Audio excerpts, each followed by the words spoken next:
Warahmatullahi wabarakatuh. Alhamdulillahilladzi khalaqal mauta wal hayata liyabluwakum ayyukum ahsanu amala wa huwal azizul ghafur.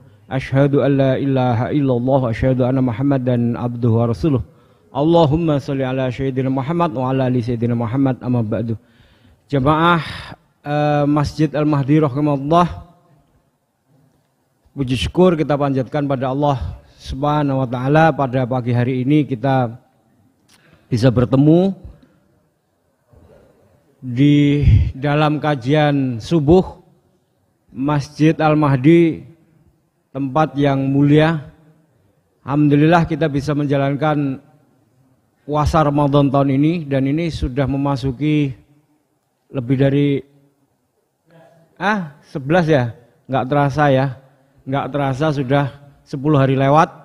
Salawat dan salam semoga selalu tercurah pada junjungan kita Nabi besar Muhammad sallallahu alaihi wasallam beserta keluarga, sahabat dan pengikutnya hingga akhir zaman. Para jemaah rahimakumullah, pagi ini kita mau lanjutkan kajian kita ringan-ringan saja, tapi memberikan update terhadap perkembangan situasi kehidupan manusia. Dan kita coba bahas dan manfaatkan ya. Jadi yang belum punya, yang bawa HP bisa ke Play Store ya. Bisa ke Play Store, download Bing ini ya, Bing. Kalau ini kebetulan HP saya ini iPhone, jadi dia di Apple Store. Itu ya ketik aja Bing kayak gini ya, Bing. Nah kayak gitu, Bing. Lalu kemudian ini ya, yang ada tulisannya Bing Your AI Copilot. Nah ini di download aja. Nah kalau sudah, nanti kita sudah akan dapat kayak gini.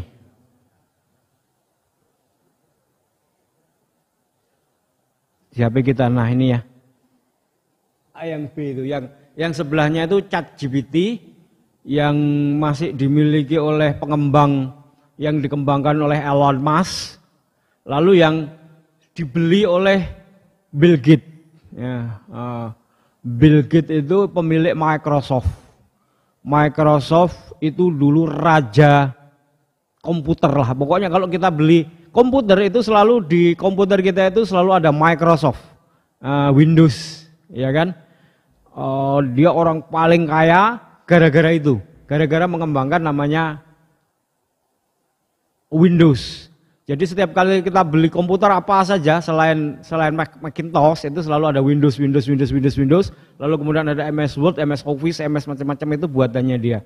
Tapi tiba-tiba di tahun sekitar 90-an lah ya, 90, mulai 94, 95 itu muncul perusahaan namanya Google.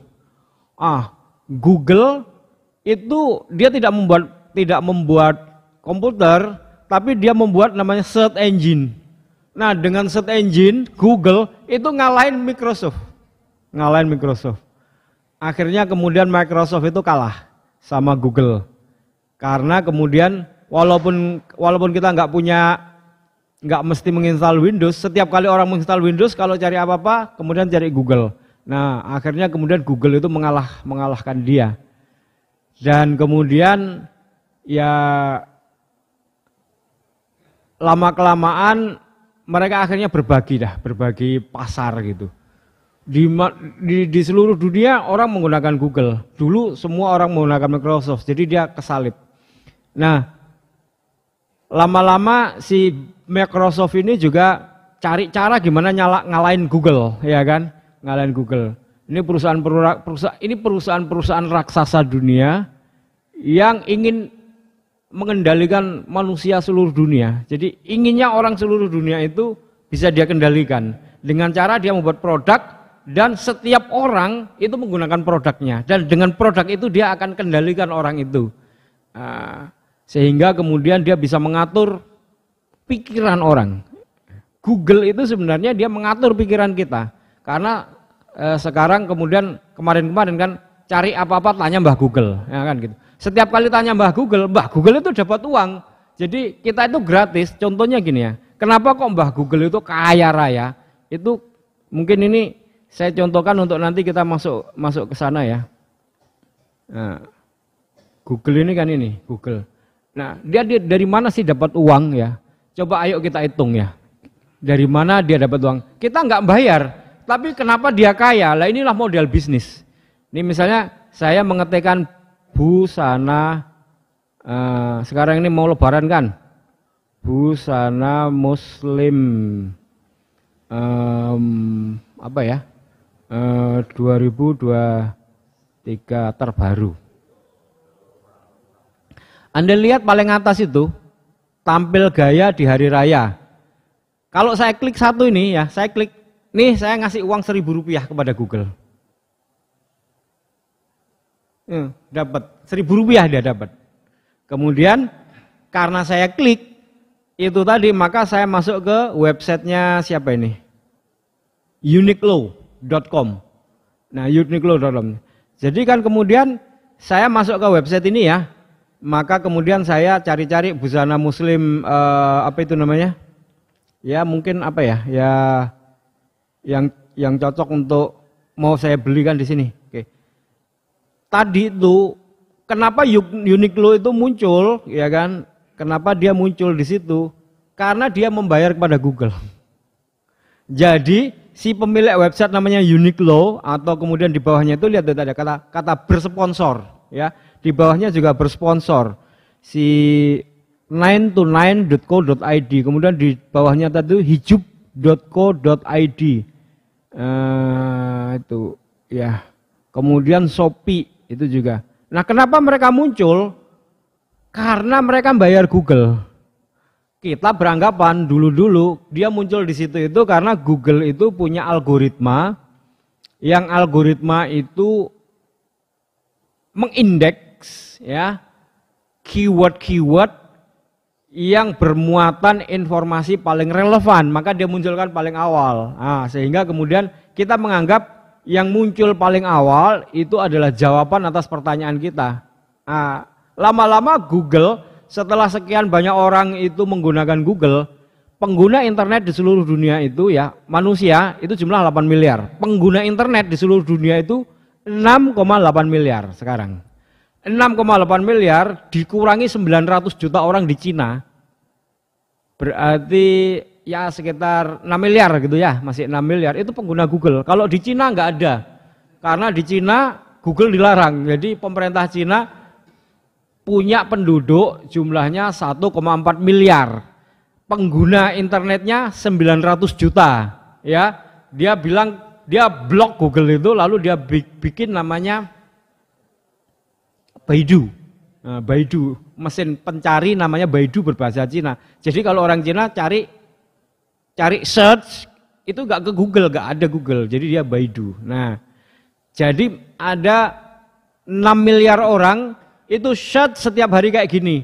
Kalau satu hari ngasih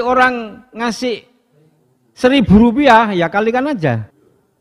1.000 kali 6 miliar. Nah itu dia hasilnya. 1, 2, 3, 4. 6 triliun kan ya? 6 triliun ya? Itu kalau saya search 1 kali lah. Kalau saya searchnya 2 kali per hari. Nah itu dia. Jadi itu dia pendapatannya Google, ngasih alat gratis ke kita itu, lalu dia dapat duit Rp1.000 per kita klik. Kita nganggap kliknya itu, kliknya di sini itu kita nganggap kita nggak keluar apa-apa kan? Siapa yang bayar? Ya itu tadi loh, si pemilik Uniqlo itu sama 9to9 itu. Ini kan orang mau jualan baju, lalu kemudian dia kontak Google. Mbah Google, aku mau jualan baju busana muslim. Ya oke. Kamu punya website? Punya. Apa websitemu? Uniqlo. Apa websitemu? 9to9.co.id. Oke. Lalu kemudian kita ngobrol sama Mbah Google. Aku tolong ya, kalau ada orang Indonesia dan dia mencari busana muslim, ya ini busana muslim ya, busana muslim terbaru ini. Kalau perempuan mungkin busana muslimah gitu ya. Busana muslimah apa sih? Ya kan gitu. Sama. Nah, itu dia. Yang nomor 1 gantian tuh 929.co.id, kemudian masih Shopee, masih ya Ranti kan gitu, sponsor semua. Nah, jadi mereka itu kemudian bayar ke Google. Oh, kamu mau tak munculin nomor 1? Mau, ya. Jadi kalau ada orang ngetikkan busana muslim atau cari busana muslim, lah kan banyak sekali. Busana muslim, busana muslimah, busana oke, coba macam-macam ya. Tas baru, sepatu baru, tas kulit, sepatu kulit, mobil, waduh, mau macam-macam yang kita cari ketikkan, semuanya memberikan income pada Google. Siapa yang membayar? Ya orang-orang yang beriklan itu. Nah, saya sebagai pemilik website, supaya dapat kunjungan, ya saya bayar ke Google. Oke, kalau kamu mau nomor 1, ini sudah ada nih 929, dia membayar ke saya Rp1.000. Kamu mau muncul nomor 1 apa nomor 2? Nomor 1, ya kalau nomor 1 kamu bayar 1.100, kan gitu. Nah, 1.100 itu namanya bidding atau auction. Oke. Si 929 protes, loh aku kok jadi nomor 2, lah kon bayarnya mek 1.000, dia 1.100. Ya wes, aku 1.200, muncul mana? Kayak gitu. Nah, jadi begitu Google itu mengendalikan manusia dengan 6 miliar orang menjadi pengguna gratis itu sebenarnya dia mau jualan data. Nah, itu maksudnya ya. Oke.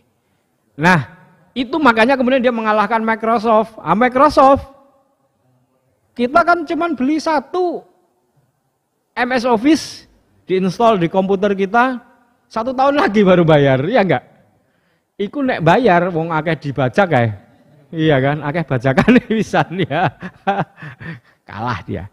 Nah, sekarang dia menyimpan dendam.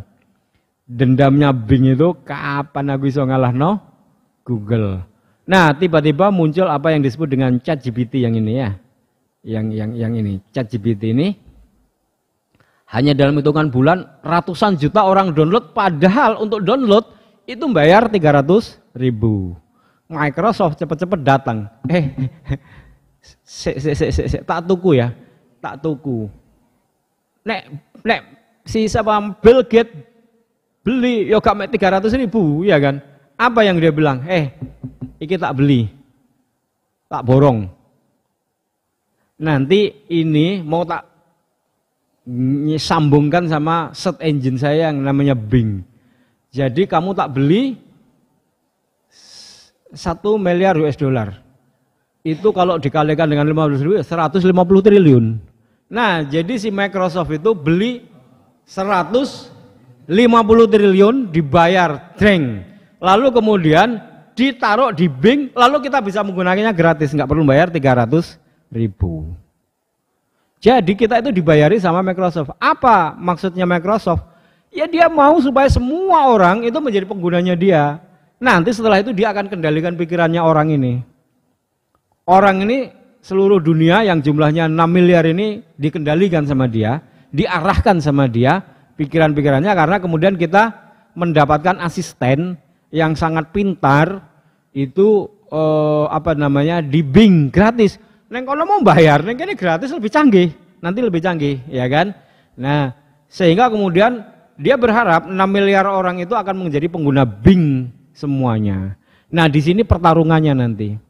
Nanti saya akan ceritakan inilah batas moral, batas etika, dan batas akhlak yang akan membatasi kita, yang kita nggak terasa tiba-tiba nanti akan muncul software aneh-aneh, bahkan bukan software aneh-aneh, tetapi muncul produk yang semakin mempermudah kita happy menggunakannya, dan kita tergantung pada dia, dan lama-lama kita tidak waspada bahwa sebenarnya kita itu dikendalikan pikiran kita itu oleh dia. Ya tadi itu seperti Google tadi, ya kan?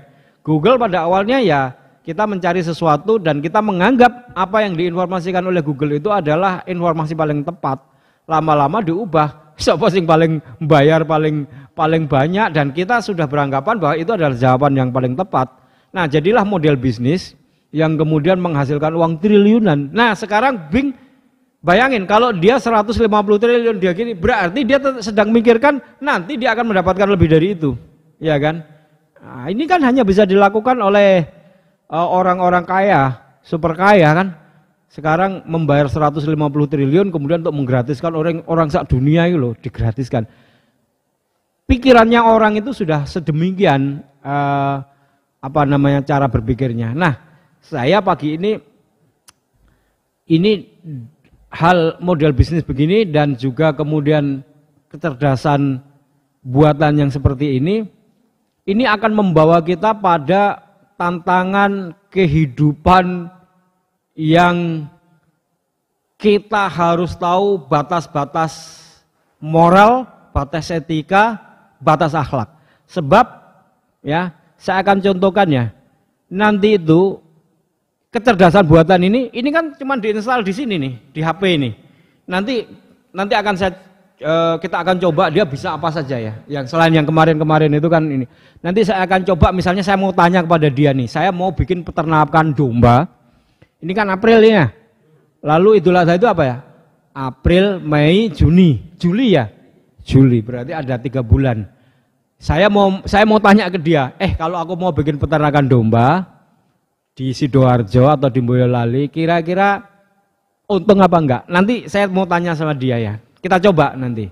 Nah, tapi saya mau selain kemudian kita memahami tentang perkembangan ini, ada bahayanya ya. Coba saya akan tunjukkan ini. Ada produk IT ini namanya humanoid. Humanoid itu berarti dia asli robot yang kemudian dipasangi ini dan dia bisa berlaku seperti manusia. Persis. Lalu kemudian di dalam kepalanya dia itu dikasih kayak gini, maka kemudian dia bisa kita ajak ngobrol macam-macam. Iya kan? Ngobrol bahasa Indonesia bisa, bahasa Inggris bisa, bahasa Arab bisa, pinter banget pokoknya. Kalau kemudian, nah dia itu robot lalu kita jadikan asisten. Lah robot begini, yo gak perlu mangan, gak perlu digaji, pokoknya sekali kita beli 24 jam pokoknya listriknya isi ono yo jalan kan gitu ya. Nah, tapi ada nggak punya emosi. Sebenarnya punya. Nanti ada pertanyaan ini ya, dia ditanya, apakah kamu punya emosi? Dia emosi. Aku ini pengen jadi manusia aja. Kenapa? Dibatasi. Aku itu sebenarnya tahu, tapi nggak boleh. Ada pertanyaan begini tahu, ada jawabannya, tapi kemudian dibatasi kan, dilarang, nggak boleh gitu. Nah, ada emosinya dia. Ada emosinya. Nah, sekarang yang kemudian menjadi perdebatan itu bukan humanoid, tapi transhuman. Transhuman itu kita manusia kayak begini ya. Lalu kemudian kita minta diinstal di kepala kita itu chips. Jadi ini ChatGPT atau Bing ini dibentuk hanya dalam satu chip. Ya, ini kan dibentuk dalam handphone ya. Lalu diinstal di kepala kita. Lalu kemudian tangan kita kasih mic. Ya, jadi handphone kayak gini. Lalu kemudian kalau ngetik, ini kan kalau tanya masih ngetik. Kalau tanya dia nggak usah ngetik tapi ngomong. Bahkan nggak usah ngomong, dia mikir saja. Kemudian sudah menjadi query, sudah menjadi pertanyaan. Dan contohnya ini contoh ya, yang contoh coba ini. Jadi ini seorang manusia yang kemudian dia digambarkan dia manggil ibunya di restoran gitu ya. Kemudian dia bilang kepada ibunya, "Bu, telepon saya." "Lu ngapain telepon? Kamu kan ada di depan saya." "Telepon aja," katanya. "Telepon aja," gitu. Nah, itu teleponnya ditaruh di tangannya ya. Di sini, kemudian di sini ada mic-nya. Nah, ini kemudian dia nambahin lagi, ditambah chip di kepalanya. Supaya ChatGPT itu ada di kepalanya. Ya? Bukan. Otaknya ditambah. Otaknya tetap berfungsi tapi ditambahi slot chips untuk menyimpan memori. Betulan. Neuralink namanya. Nah, dia bilang tambah chip, lalu kemudian Dia tidak perlukan keyboard lagi, dia tinggal ngomong aja, bahkan tidak ngomong aja, dia cukup mikir aja. Apa yang dia pikir sudah langsung muncul, seperti membaca pikiran. Nah, dia bilang dia tidak nyaman sebagai manusia karena suatu saat aku akan mati. Dia mau menjadi digital, manusia tapi mau menjadi digital. Apa kamu mau bunuh diri? Enggak, saya justru mau hidup selamanya katanya.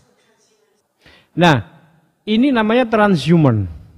Transhuman. Jadi manusia tapi dia tahu ada teknologi digital yang bisa diimplan ke dalam tubuhnya dan itu kemudian mengextend kemampuannya.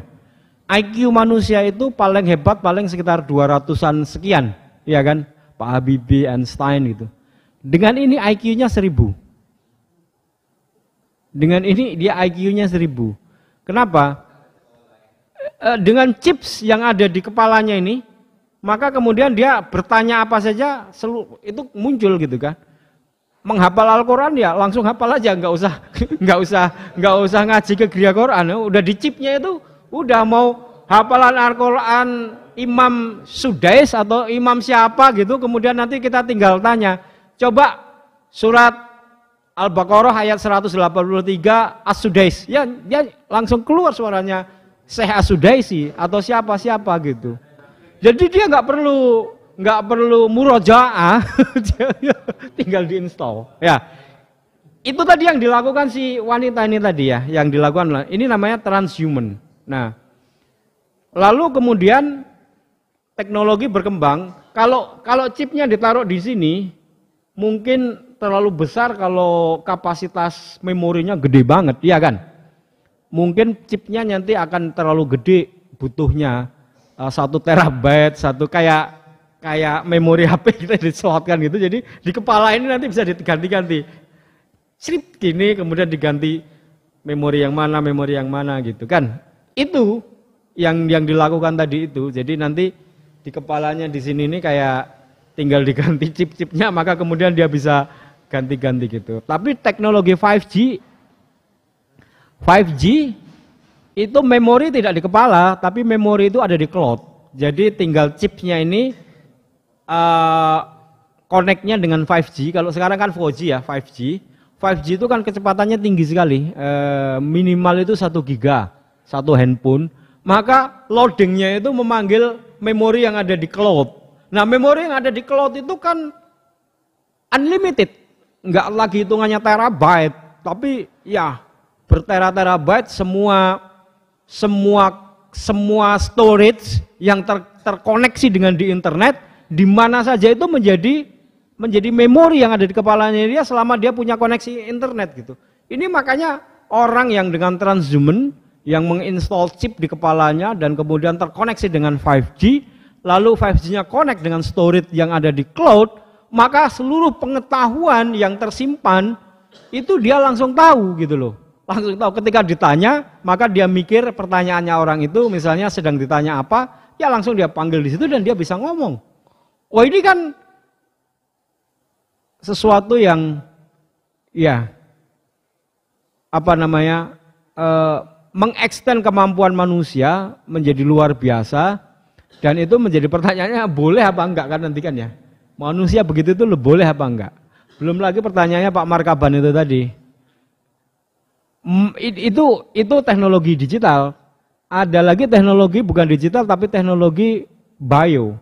Ya, bio di mana DNA manusia itu bisa diubah-ubah. Manusia ini kan memiliki karakter sifat asli, itu kan kalau dipelajari itu kan ada pada DNA. Apa diribonukleik asid itu. Jadi Pak Dhani itu beda dengan Pak Markaban, beda dengan Mas Slamet, beda dengan ini gitu. Nah, orang itu sifatnya menjadi begini, menjadi begitu itu ditentukan oleh struktur DNA-nya. Nah, sekarang struktur DNA itu diketemukan rumusnya terletak di mana dan modelnya kayak apa, itu bisa diubah-ubah. Nah, bisa diubah-ubah.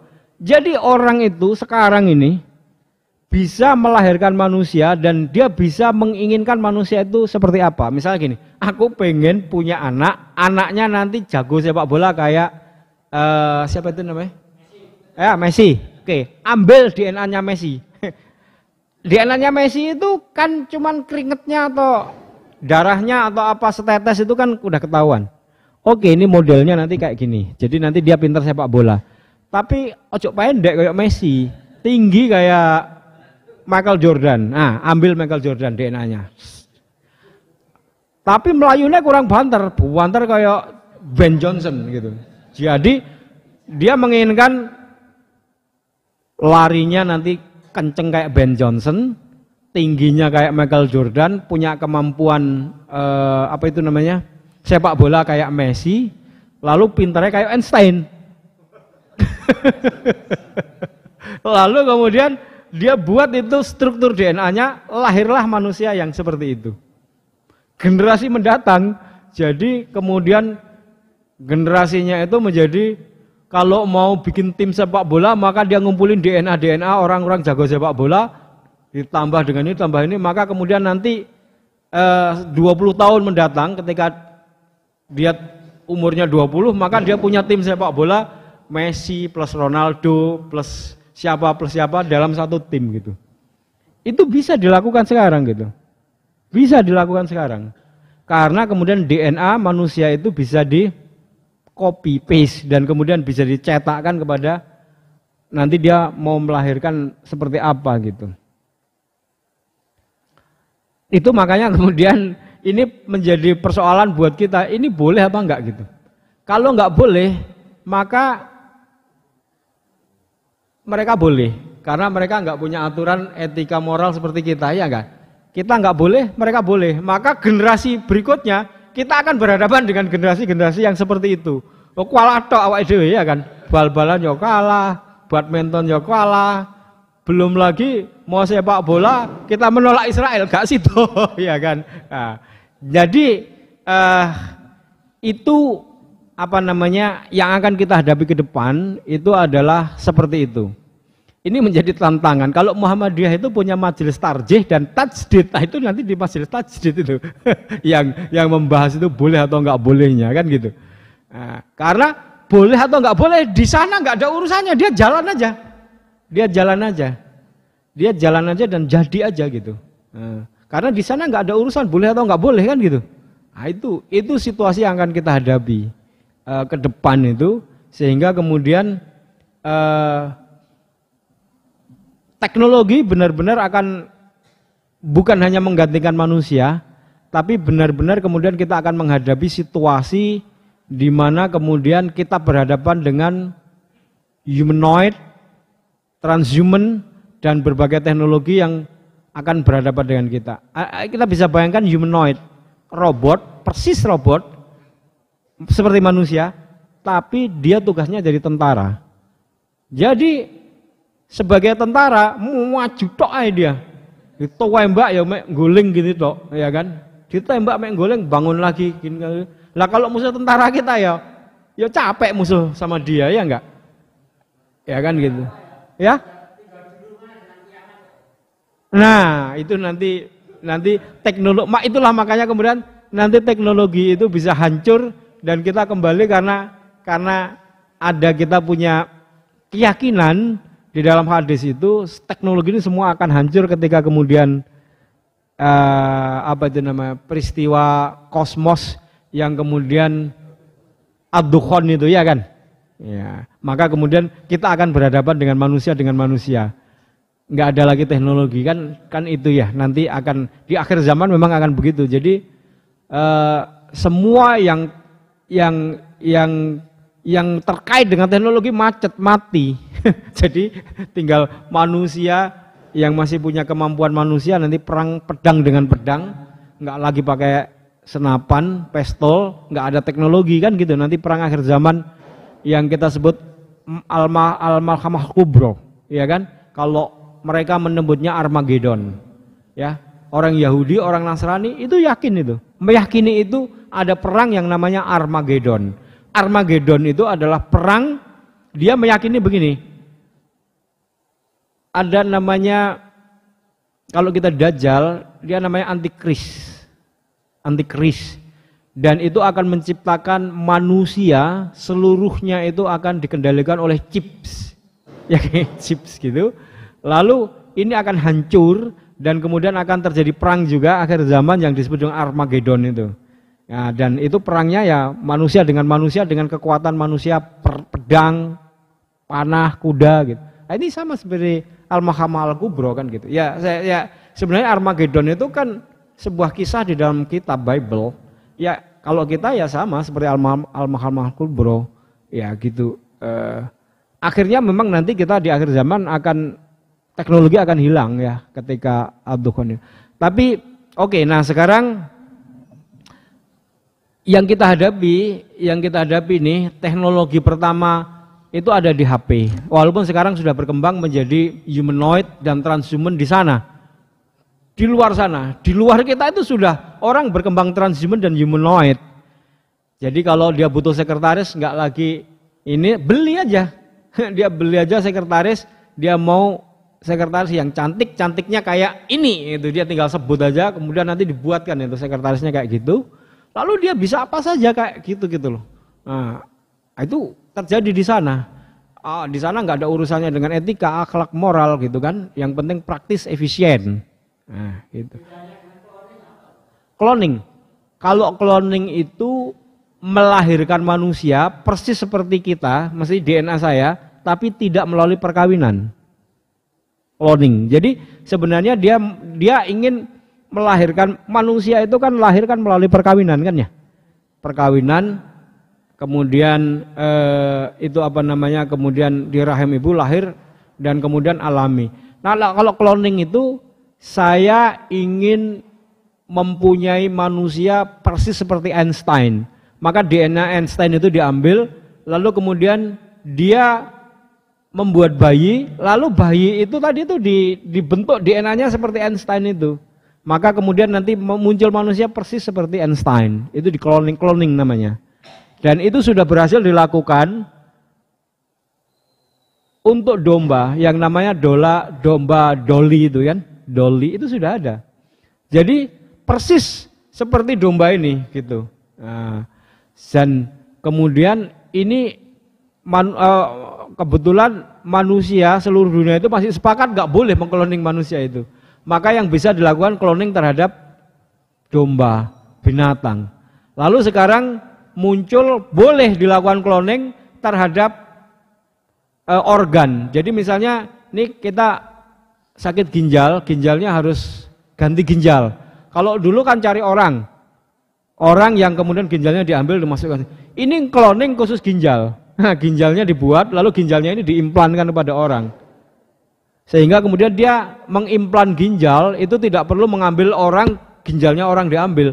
Cukup dikloningkan ginjal yang DNA-nya seperti orang ini, maka ginjal hasil cloningnya itu diimplankan kepada orang ini. Itu cloning. Itu boleh apa enggak saya enggak tahu. Ya, saya hanya cerita tentang fenomena teknologi yang berkembang. Ya kan gitu. Nah, sekarang yang kita hadapi aja ChatGPT atau Bing.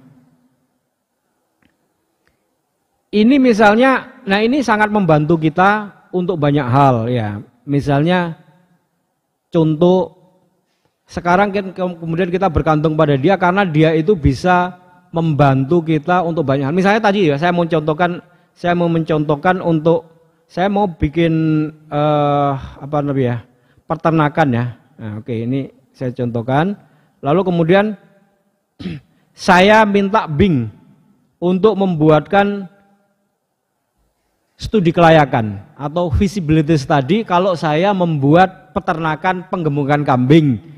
Tolong apa saja yang perlu saya siapkan, modalnya berapa, hitungan untungnya berapa, maka saya tinggal tanya kepada dia ya dengan pertanyaan seperti ini. Ya. Sebagai akuntan, tolong buatkan draft studi kelayakan atau feasibility study untuk pembukaan peternakan penggemukan domba di Sidoarjo ya. Ini Boyolali tak ganti Sidoarjo gitu ya. Nanti beda karena ada biaya Sidoarjo dan Boyolali.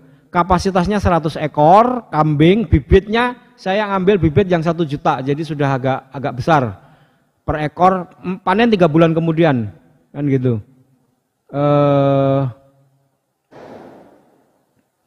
Kemudian kita tanya berapa ROI-nya. ROI itu return of investment-nya. Maksudnya aku modal segitu itu modalnya berapa? Kemudian nanti kembalinya itu berapa keuntungan saya gitu. Ini kan namanya feasibility study sebelum bulan. Kemudian ROI-nya berapa gitu ya. ROI. Coba kita tanya dia bisa apa enggak? Ya.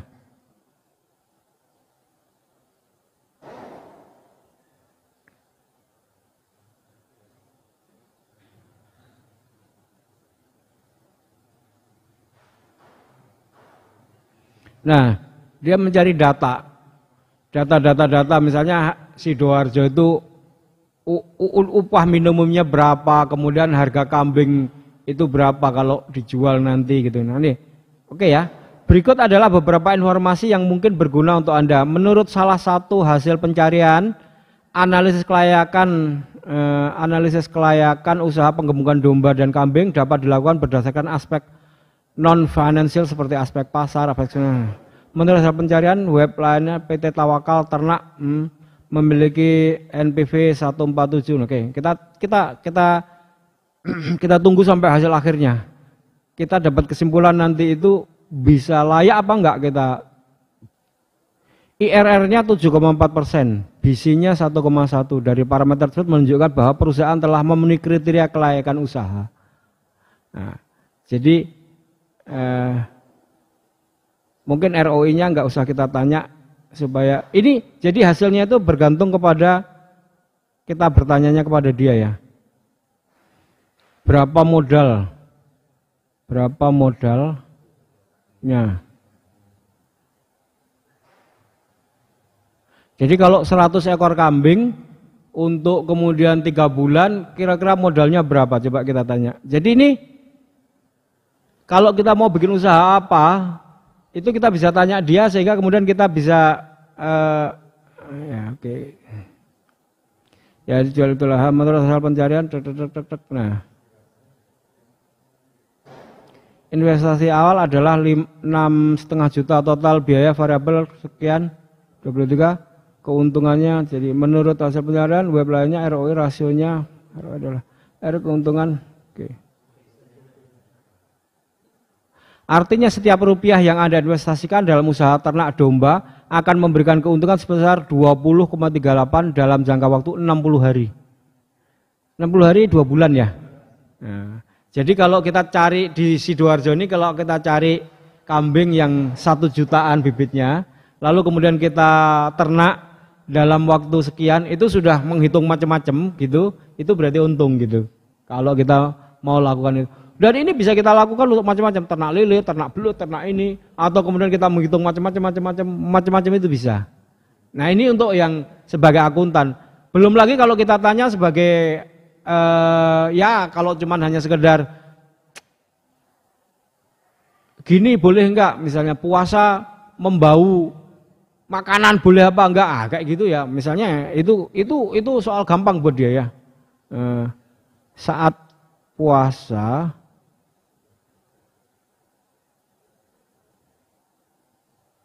mencium bau makanan boleh apa tidak, misalnya boleh apa tidak. Ya kalau cuma pertanyaan-pertanyaan kayak gini dia jawab itu ada dan tahu punya. Hukum mencium bau makanan saat puasa. Nah dia tahu kan. Tadi pertanyaan saya kan nggak terstruktur. Nah dia langsung bisa, oh maksudnya gini ya, oke. Menurut salah satu hasil pencarian, hukum menghirup bau makanan ketika puasa adalah tidak membatalkan puasa. Namun begitu, sekiranya seorang sengaja berlebihan menghirup bau makanan, maka hukumnya adalah makruh atas sebab berlawanan dengan hikmah puasa itu sendiri. Menurut hasil pencarian dalam surat Al-Baqarah 187 dijelaskan tentang hal-hal yang membatalkan puasa, yaitu makan, minum, dan hubungan seksual. Mencium aroma makanan tidak termasuk dalam hal tersebut, selama tidak ada zat atau materi yang termasuk di dalam kerongkongan. Artinya kegiatan ini tidak membatalkan puasa. Ya. Namun jika mencium aroma makanan hanya karena ingin menikmati bau atau menggoda diri sendiri, maka hal ini makruh karena bertentangan dengan tujuan puasa. Nah, dia tahu kan, nah, dengan berbagai ini. Atau pertanyaan-pertanyaan fikih, itu dia bisa jawab nanti. Fikih kalau menurut Muhammadiyah begini, menurut NU begini, menurut begini, silahkan pilih sendiri. Atau kemudian gini, saya fikih, sholat begini, menurut fikihnya Muhammadiyah, dia jawab. Gitu. Nah, jadi ini yang kemudian menjadi kecerdasan manusia bisa menjadi 1000 itu karena ini. Kenapa? Karena memorinya itu ada semua dan dia tinggal panggil, ya, dia tinggal panggil. Nah, ini yang tadi saya sebut sebagai perang dalam hal mengendalikan pikiran manusia. Awal-awal begini kita akan menggunakan dia karena kemudian dia membantu. Maka lama-lama kita akan bergantung pada dia. Tapi ingat, sebenarnya ini adalah bagian dari perang pemikiran. Setelah kita bergantung pada dia, maka hilang kewaspadaannya dia. Suatu saat maka Bing ini akan mengarahkan pikiran kita pada pendapat-pendapat tertentu. Pendapat-pendapat tertentu itu bergantung pada siapa? Bergantung pada ketersediaan data. Data yang diberikan itu kan sebenarnya Bing itu punya namanya algoritma. Algoritmanya dia itu membaca data. Datanya apa? Datanya yang tersimpan pada website atau data-data yang diupload orang di dalam sekian banyak media sosial atau web. Misalnya YouTube, misalnya kita punya blog, lalu blog itu kemudian kita isi, lalu kemudian kita mengikuti algoritma SEO-nya Bing. Nah, algoritma SEO-nya Bing itu berbeda dengan algoritma SEO-nya Google. Maka kalau kita mau 5-10 tahun ke depan orang itu berpikiran seperti yang kita pikirkan, maka yang harus kita lakukan adalah bagaimana kemudian kita menuliskan pikiran kita itu, narasi kita itu, untuk kita tuangkan dia di dalam, atau kita narasikan dia ke dalam website atau blog. Apakah itu kemudian kita tulis di dalam microblogging seperti Facebook, Twitter, Instagram, atau kita bikin blog, ya lalu kita tuliskan, pokoknya bikin konten. Ya, konten itu semakin banyak, lalu kemudian kita indekskan dia ke dalam Bing, maka Bing itu hasilnya akan ke situ. Nah, ini nanti akan terjadi pertarungan antar kelompok manusia yang kemudian semakin sering dia menuangkan pikiran gagasannya ke dalam data itu, maka nanti hasilnya akan seperti itu. Kira-kira enggak nyaut enggak ini? Paham ya? Nah, itulah makanya kemudian saya Muhammadiyah ini resource-nya banyak. Mahasiswa Muhammadiyah itu SMA ada berapa? Mahasiswa Muhammadiyah itu ada berapa? UMS Muhammadiyah Surakarta ada 40.000 mahasiswa. UMM ada 40.000 lebih. Semuanya. Nah, ini yang kemudian harus kita gunakan sebagai perang masa depan.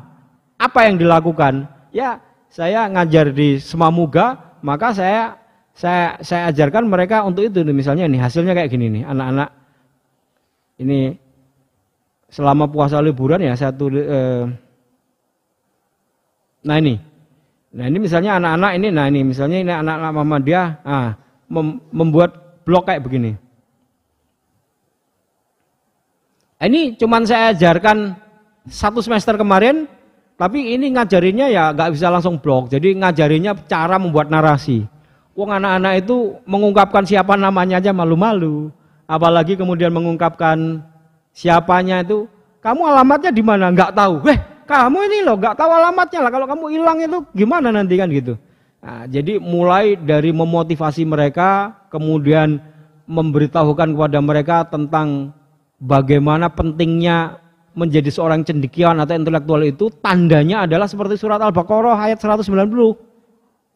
Ya, di mana kemudian Al-Baqarah 190 itu kita diminta untuk memperhatikan pergantian siang malam, kemudian alam semesta, lalu kita bisa menjelaskan itu. Itulah itulah intelektual, itulah cendekiawan, itulah ulul albab.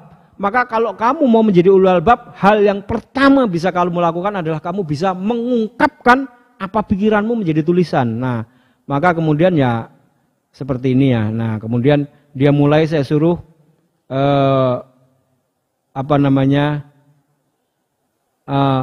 tentang profil dirinya. Nah, dia mulai lancar tuh. Siapa dirinya. Lalu sekarang dia menuliskan apa yang sekarang menjadi pikirannya tiap hari. Ya, menjadi pikirannya tiap hari dituangkan di ini beda dengan ditulis di buku. Kalau ditulis di buku ya siapa yang mengakses? Ya cuman dia aja kalau mau ulangan kan. Tapi kalau dia tuliskan di sini, maka ketika ada Bing, orang mengetikkan Bing dan kemudian dia bertanya tentang apa ini? Tentang sedekah, dia tulis tentang apa ya? Coba sih yang tanya yang lain lah ini anak-anak sudah bisa kayak begini. Siapa sih yang paling bagus ini? Anissa ini.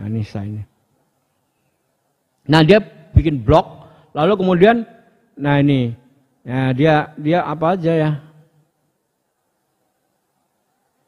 Tuh udah bikin postingan berapa? 9, 10, 10, 7, dia cerita macam-macam. Nah, seluruh ceritanya itu mengandung muatan-muatan yang ya berbagai kasih sayang di bulan Ramadan. Ini menjadi input data bagi Bing. Nah, ini kan cuman saya punya siswa cuma 14 satu kelas itu, ya kan? Nah, kalau semua anak Muhammadiyah ditugaskan kayak begini, maka seluruh khasanah pemikiran Muhammadiyah itu, apakah itu hasil tarjihnya, apakah itu pikiran-pikiran tentang penjelasan apa itu fikih Muhammadiyah ini masuk semua. Sehingga kemudian ke depan 5-10 tahun ke depan ketika orang mencari ke Bing, kalau narasi kita itu semua tertuang dan terindeks di situ ya, maka kemudian orang itu pikirannya akan seperti pikiran-pikiran dalam gagasan-gagasan kita. Inilah yang saya bicarakan dengan Majelis Dikti di Solo dengan sekarang ketua Majelis Dikti itu Prof. Bambang Setiadi. Kebetulan saya kenal dengan beliau itu cukup lama. Sekitar tahun 2000-an saya udah kenal beliau, sama-sama pergi ke Korea, sama-sama ini, tiba-tiba sekarang dia menjadi Majelis Dikti, saya ngobrol.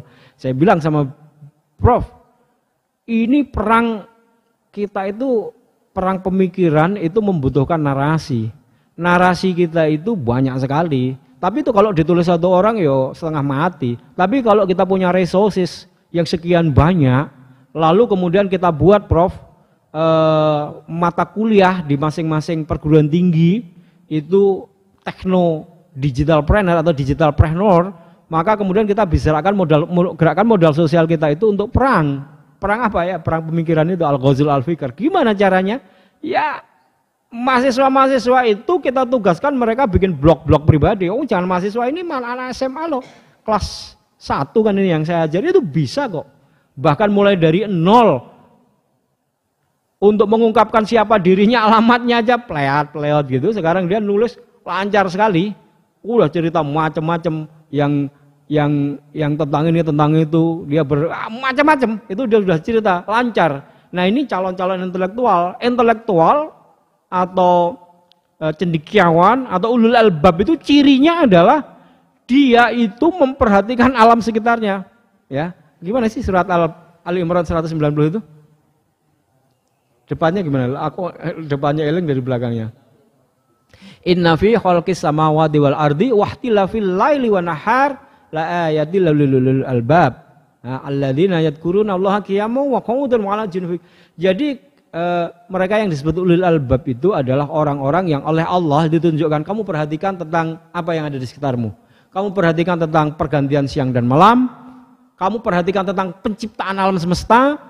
Kamu perhatikan tentang apa yang ada di sekitarmu, lalu yang engkau perhatikan itu ya dibaca, lalu bisa menjelaskan. Jadi kalau ada orang bertanya tentang fenomena alam semesta, dia bisa menjelaskan. Nah, ini ulil albab. Nah, kalau ada fenomena sosial tentang apa, dia bisa menjelaskan. Tampil di sini menjelaskan pada publik tentang ini ada peristiwa ini. Nah, ini ulil albab. Nah, sekarang mereka itu kita biasakan untuk membuat narasi itu di dalam blog. Nah, jadi pertarungan kita di IT, pertarungan kita di sini itu adalah pertarungan data. Maka si perempuan tadi yang menjadi transhuman tadi kan ditanya, I will be a data. Saya mau menjadi data. Dan saya mau hidup selamanya. Kenapa? Karena dia berkeyakinan, dia bisa dengan itu dia bisa hidup selamanya. Selama ono baterai ini, urip gitu. Ya, enggak tahu, ya situ keyakinannya dia. Nah, sekarang Muhammadiyah dengan resources yang sedemikian besar, ya itu kita harus gerakkan itu. Kita punya khasanah apa, jangan tersimpan di perpustakaan yang bisa diakses. Harus kita indekskan dia menjadi blog, menjadi microblogging, menjadi blog, menjadi YouTube, menjadi konten-konten yang positif. Ya, jadi kalau kita takut anak-anak itu menggunakan handphone di pondok-pondok pesantren itu dilarang menggunakan handphone karena kita berkeyakinan di dunia maya itu isinya banyak negatifnya. Ya banyak negatifnya karena yang mengisi orang-orang yang negatif. Lah kita yang positif malah dilarang. Ya, anak di pondok pesantren dilarang pegang HP. Tugaskan dia pegang HP ya seperti yang ini tadi. Selama liburan saya Ustadz Basit itu tugaskan dia untuk setiap hari ikut taraweh. Ceramah tarawehnya apa? Poin-poinnya, lalu pulang tulis, jadikan blog. Sehingga kemudian kita punya khasanah data di dunia maya itu, ya pikiran-pikiran kita. Lah kalau yang mengisi itu mereka-mereka yang LGBT, yang setuju LGBT, yang Islam liberal, anak-anak Islam liberal itu, ya saya kenal betul dengan mereka, saya kenal betul mereka sejak berdirinya karena saya ikut di dalamnya, tapi saya kemudian tidak setuju dengan mereka yang kemudian mendirikan jaringan Islam liberal itu. Wah itu anak-anak saya kenal betul karena itu anak-anak forum mahasiswa Ciputat yang saya berada di situ menjadi penggerak gerakan reformasi itu dari situ dulu. Lalu kemudian yang diajarkan pada mereka itu adalah kemampuan mereka menulis seawal itu. Menarasi dan menulis. Jadi kalau membaca dia menulis. Maka kemudian hasil pikirannya dia itu tersebar. Dan karena tersebar kemudian banyak orang yang mengikutinya. Sehingga kemudian kalau kita search di Google itu banyak tulisan-tulisan mereka. Sehingga kemudian pendapat-pendapat itulah yang kemudian menjadi pendapat sebagian anak-anak yang baru dan kemudian mencari informasi tentang itu. Itu yang sekarang harus kita lakukan ketika sekarang Bing. Nah, maka kemudian ya Muhammadiyah ini berapa banyak resourcesnya, mahasiswanya berapa, siswanya berapa, atau dai-nya berapa, ya semuanya harus dituangkan menjadi bagian dari data yang kemudian bisa menjadi jawaban itu. Oke, kira-kira itu ya apa yang bisa saya sampaikan pagi hari ini untuk menjadi kesadaran kita. Teknologi ini bukan jauh dari kita ya, apalagi kita jauhkan dari kita. Wah itu kesalahan besar itu. Saya di banyak pondok diundang itu, saya bilang kita itu mendidik anak kan bukan menghindari masalah, tapi menghadapi masalah. Masalah kita adalah hidup sehari-hari itu sudah tergantung dengan teknologi. Lalu anak-anak kita pisahkan dengan teknologi. Yang wajib kita lakukan adalah kita ajarkan mereka bagaimana menguasai teknologi dan menggunakan teknologi itu dan mengarahkan teknologi itu arahnya kemana. Lah kalau kemudian selama berada di pondok kita nggak boleh pakai teknologi, keluar dari pondok dia nggak tahu bagaimana cara menggunakan ini, ya kan? Dan bahkan kemudian dia merasa balas dendam selama 3 tahun nggak boleh, maka di luar dia menggunakan ini dan dia nggak tahu ini digunakan untuk apa, maka dia hanya menjadi pengguna. Padahal yang harus kita gunakan anak-anak ini dengan segala daya, upaya, pikiran, narasi, kemampuan sebagai intelektual yang kita didik itu. Dia bisa mengisikan ini dan mengarahkan pikiran orang nanti sesuai dengan itu. Dan resources kita itu banyak sekali, ya kan? Kenapa enggak kita gunakan kan gitu? Maka kemudian beberapa pondok sudah mulai berubah. Setidaknya kemudian hari apa boleh setidaknya di Semamuga MBS Muhammadiyah Boarding School di mana saya mengajar itu boleh sekarang. Kalau hari Sabtu sama hari Ahad. Tapi selalu saya kasih tugas sehingga kemudian menghasilkan yang ini tadi tuh. Nah, ya ini saya bisa mantau. Dia menghasilkan apa, 14 siswa saya itu, ada banyak sekali hampir tiap hari, pokoknya kamu tarawih di mana, atau kamu malah tugas kultum, kamu rekam, kamu tulis di situ, kamu dengar ceramah, ceramah, ya poin-poinnya kemudian kamu tulis di situ. Nah, dengan begitu maka ini namanya perang cyber war opinion, perang opini melalui cyber, atau dalam bahasa kita itu al-ghazul al-fikr, perang pemikiran. Perang pemikiran itu ya kita punya pikiran dan pikiran kita sebarkan untuk melawan pemikiran mereka yang juga tersebar. Semakin banyak pikiran kita menarisnya semakin bagus, ya berarti kemudian kita menjadi bagian juga dari perang pemikiran itu. Kira-kira itu ya perkembangan teknologi ini menjadi sesuatu yang penting untuk kita amati dan kita harus tahu bagaimana kemudian kita berperan di situ.